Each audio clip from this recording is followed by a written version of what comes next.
बागेश्वर में आबकारी विभाग के सरकारी गोदामों में लंबे समय से जब्त की गई लाखों की अंग्रेजी देशी शराब को जिलाधिकारी के निर्देश पर नष्ट किया गया। ये शराब जिला मुख्यालय स्थित एक शराब के FL2 गोदाम में लंबे समय से रखी गई थी। शराब को गोदाम से निकालकर माल्टा के कूड़ा घर ले जाया गया, जहां पर SDM और आबकारी विभाग के अधिकारियों की उपस्थिति में जब्त शराब को नष्ट किया गया। इसकी मात्रा है 642 बोतल है, 690 अद्धे और 2657 पौवे। कब का था सर? ये 2016-17 से ये FL2 गोदाम जो था बंद पड़ा था। ये शराब मानव उपयोग के लिए नहीं है, पीने योग्य नहीं है। मतलब इसके लिए मुख्यालय से आदेश हुआ है कि इसको नष्ट किया जाए, देहरादून आयुक्तालय से। पूर्व प्रधानमंत्री राजीव गांधी की 77वीं जयंती पर कांग्रेस कार्यकर्ताओं ने गोष्ठी का आयोजन करते हुए उन्हें श्रद्धांजलि दी। कांग्रेस के कार्यकारी अध्यक्ष रणजीत सिंह रावत की अध्यक्षता में हुए कार्यक्रम में राजीव गांधी को श्रद्धांजलि दी गई। राजीव जी का भारत की राजनीति में, भारत के विकास में क्या योगदान रहा, उस पर चर्चा हुई और बहुत सारे साथियों के विचार आए। चाहे ऑटोमोबाइल की क्रांति हो, चाहे कंप्यूटर क्रांति हो, पंचायती राज की जो नई व्यवस्था है वो संशोधन हो, या महिलाओं को आरक्षण देने की बात हो पंचायती राज में, तो इन सब पे जो है राजीव गांधी जी का विजन था। वो एक दूरदृष्टा थे और उनने भविष्य की ज़रूरतों को समझते हुए ये सारे निर्णय लिए थे। रामनगर के क्यारी गांव में खिचड़ी नहर में पर्यटकों को भ्रमण पर ले जा रही एक जिप्सी उफान पर आए नाले में बह गई। इस दौरान जिप्सी चालक ने किसी तरह से कूदकर अपनी जान बचाई। वहीं एक बड़े पत्थर पर जाकर जिप्सी रुकी, जिसको ग्रामीणों ने ट्रैक्टर के माध्यम से बाहर निकाला। रामनगर में पेट्रोल टैंकर में अवैध रूप से छिपाकर पहाड़ों से लाया जा रहा लीसा वन विभाग की टीम ने जब्त कर लिया। पकड़ा गया लीसा 400 टन से अधिक है, जिसकी कीमत 3 लाख रुपए बताई जा रही है। वन विभाग ने 2 आरोपियों को भी हिरासत में लिया है। शुक्रवार की सुबह वन प्रभारी कोसी रेंज के वन कर्मचारियों ने मोहन फॉरेस्ट गेट पर चेकिंग के दौरान एक पेट्रोल टैंकर से लीसा बरामद किया। इसको महान वैदियत पर हमारे कर्मचारियों द्वारा जो राजन पाटरियाल प्रभारी गेट प्रभारी महान तथा वहाँ के स्टाफ द्वारा उनके सहयोग से पकड़ा गया और इसमें अभी जांच की जा रही कि कितने टैंकर हैं, कितने इसके साथ जो है और कितनी इसकी संलिप्तता है। कई पहले की भी सूचना ये मिली है कि इसके पहले भी एक आध बार गया है, तो इसकी पूरी जांच की जा रही है। जांच के बाद इसको विस्तृत विवरण आपको अलग से दिया। शनिवार सुबह बेरीनाग के गणाई गंगोली में गुमशुदा युवक का पता नहीं लगने पर ग्रामीणों और व्यापारियों ने चक्का जाम कर दिया। आक्रोशित ग्रामीण हल्द्वानी अल्मोड़ा बेरीनाग मार्ग पर धरने पर बैठ गए, जिसके बाद मौके पर पुलिस को पहुंचना पड़ा। आपको बता दें कि 12 दिन पहले थल कस्बे से एक युवक लापता हो गया था। हालांकि 1.5 घंटे के बाद जाम को खोल दिया गया।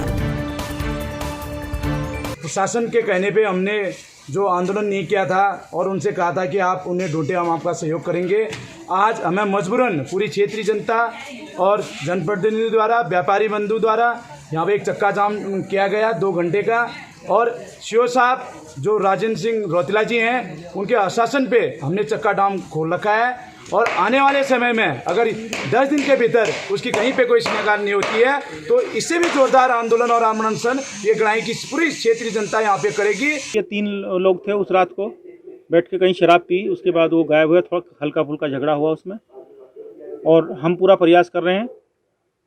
हमने SDRF भी लगाई और काफ़ी फोर्स लगाई, काफ़ी नदी में ढूंढ पाए और अभी भी ढूंढ पड़ताल पूरी कर रहे हैं उसकी। अभी पता नहीं लग पाया है। उस पर पुलिस पूरी संवेदनशील है, उस पर कार्रवाई होगी। बेरीनाग थाने में पुलिस अधीक्षक सुखबीर सिंह ने CLG की बैठक ली। बैठक में स्थानीय जनप्रतिनिधियों, व्यापारियों, CLG सदस्यों ने पुलिस अधीक्षक के सामने बेरीनाग में यातायात व्यवस्था, बाहरी व्यक्तियों का सत्यापन के साथ साथ बाजार में गश्त बढ़ाने के लिए अतिरिक्त पुलिस बल तैनात करने की मांग रखी। बेरीनाग की जो सबसे बड़ी चुनौती है ट्रैफिक मैनेजमेंट की है। टूरिस्ट प्लेस है ये, तो पार्किंग की यहाँ कोई जगह नहीं है। तो मैंने जो है अपने थाना अध्यक्ष को बताया है, अगर किसी भाई के पास कुछ ज़मीन हो और वो व्यक्तिगत तौर से जब तक कि कोई वैकल्पिक व्यवस्था हो तब तक उसे ट्रैफिक के रूप में इस्तेमाल दे सके, वो भी एक नॉमिनल चार्ज ले ले, तो उसके लिए भी एक रोज़गार का अवसर खुल सकता है और समस्या का भी थोड़ा कम हो सकती है। टिहरी के प्रतापनगर में ब्लॉक कांग्रेस कमेटी की बैठक में बड़ी संख्या में अन्य दलों से आए लोगों ने कांग्रेस पार्टी की सदस्यता ग्रहण की। प्रतापनगर विकासखंड में कांग्रेस कमेटी के ब्लॉक अध्यक्ष सबल सिंह राणा की अध्यक्षता में ये बैठक आयोजित की गई, जिसमें कार्यकर्ताओं ने राजीव गांधी की जयंती के मौके पर उन्हें श्रद्धांजलि दी। बड़े भव्य तरीके से राजीव जी की जयंती मनाई गई और उनको मैं इस अवसर पर याद भी करता हूँ, नमन करता हूँ, प्रणाम करता हूँ। और राजीव जी ने जो कार्य इस देश के नौजवानों के लिए सूचना क्रांति से लेकर पंचायती राज तक के किए, उनको जन जन तक पहुंचाने का काम कांग्रेस के लोग करेंगे। और निवेदन करता हूं कि आने वाले चुनाव में कांग्रेस को बड़ी बहुमत से नौजवान गांव-गांव में कांग्रेस की रीति नीति को ले जाकर, कांग्रेस के विकास कार्यों को ले जाकर गांव-गांव में कांग्रेस को बड़ी बहुमत के साथ विजय बनाने का काम करेंगे।